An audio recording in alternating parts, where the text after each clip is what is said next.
시청자 여러분 안녕하십니까? 이어서 광주 전남권 뉴스입니다. 이제 사전 투표도 끝나고 6월 13일 본투표만 남겨놓고 있습니다. 판세가 어느 정도는 정해졌다는 해석이 많지만 그래도 선거일까지 남은 변수들은 어떤 것들이 있는지 윤근수 기자가 정리했습니다.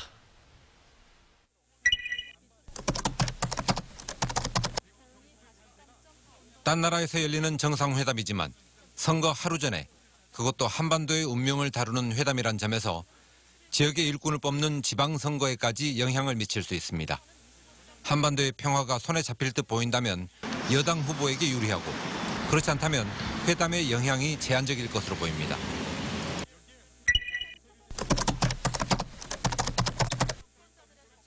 정상회담과 월드컵 열기에 투표율이 낮을 수 있다던 세간의 예상은 적어도 사전투표에서는 빗나갔습니다.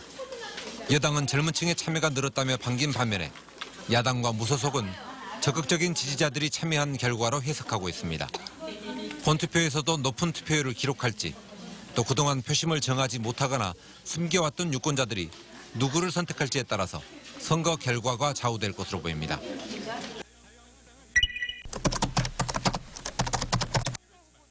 선거가 임박했지만 아직 판세가 한쪽으로 기울지 않은 곳이 적지 않습니다.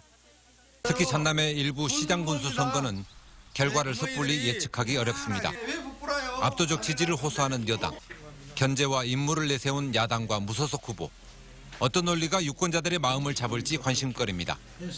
예측 불허의 접전양상인 시도교육감 선거도 진보 혁신 경쟁의 결과에 따라서 높은 부동층의 표심이 결정되고 승부도 갈릴 것으로 보입니다.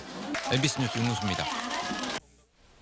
이번 지방선거 사전투표에서 장성과 고흥의 투표율이 전국에서 1, 2위를 기록했습니다.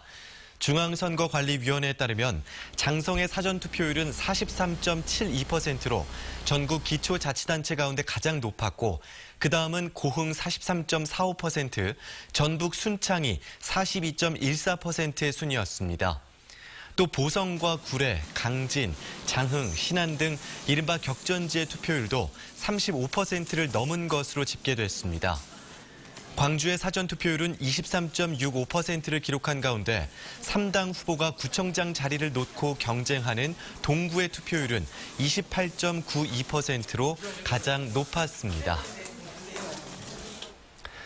6.13 지방선거다, 남북화의 분위기다.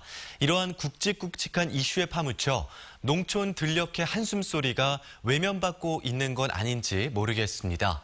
지금 농촌에선 한창 커야 할 과실이 우수수 떨어져 올해 농사를 포기할 지경인가 반면 병해충으로 수확량이 크게 감소해 농민들이 깊은 시름에 잠겨 있습니다. 정용욱 기자가 취재했습니다. 이맘때면 자두 크기만한 열매가 달려있어야 할 사과나무에 과실이 거의 없습니다. 그나마 몇 개 달려있는 것도 썩고 있어서 있으나만 합니다. 사과 농사만 20년째인 농가는 처음으로 당한 일에 할 말을 잃었습니다. 요거 추석 때 수확해야 한대. 이거 다 떨어져 버려가지고요. 이렇게 한 날을 안 붙어버렸으니 요것을 어찌할까 모르겠네. 지난 4월 기온이 영하권으로 떨어지는 이상 저온으로 인해 생장에 차질을 입은 겁니다. 이상이 없었으니까. 전남의 대표 사과단지인 장성과 곡성에선 모두 220여 헥타르에 걸쳐 이 같은 피해를 입었습니다. 과일로 양분 이동이 돼야 하는데 양분이 이동이 안 돼서 또 영양생장을 하는 것이 영양생장 위주로 하다 보니까 내년까지 아마도 영향이 있을 거로 예측됩니다. 전남에선 사과 말고도 배와 매실, 참다래와 무화과 등 서울 여의도의 4배가 넘는 1,200여 헥타르가 냉해를 입었습니다. 전국 생산량의 45%를 차지하는 전남의 양파는 70%가량을 수확하기 힘든 상태입니다. 지난 겨울 극심한 한파로 뿌리의 발육이 저조한 가운데 봄철 잦은 비와 일조량 부족 등이 겹치면서 노균병과 잎마른병 등 병충해가 심하기 때문입니다. 실제로 지난 2달 동안의 강수량은 작년보다 2배 이상 증가했고 일조량은 20% 이상 감소했습니다. 이상기후의 피해가 작물을 가리지 않고 확산되면서 농촌 들녘에 한숨소리가 커지고 있습니다. MBC 뉴스 정용욱입니다. 국제수영연맹이 북한 선수단의 광주 세계 수영선수권 대회 참가를 적극 지원하기로 약속했습니다. 광주 세계수영대회 조직위원회는 최근 광주를 방문한 피나의 코넬 사무총장이 북한의 내년 광주대회 참가를 위해 북한 선수단의 경비를 피나 예산에서 특별 지원하기로 했다고 밝혔습니다. 또 북한이 방송권을 구입하지 않고도 광주 대회를 북한에 중계할 수 있도록 지원하기로 했다고 전했습니다. 60항쟁 31주년을 맞아 광주 금남로에서 민주시민 대행진이 재연됐습니다. 행진에 참가한 시민들은 5.18에서 시작해 60으로 이어진 항쟁 정신을 기리고 민주화를 위해 헌신한 이들의 희생이 평화 통일로 이어지기를 기원했습니다. 행진이 끝난 뒤에는 5.18 민주광장에서 시국 선언문 낭독과 다양한 문화 공연이 이어졌습니다.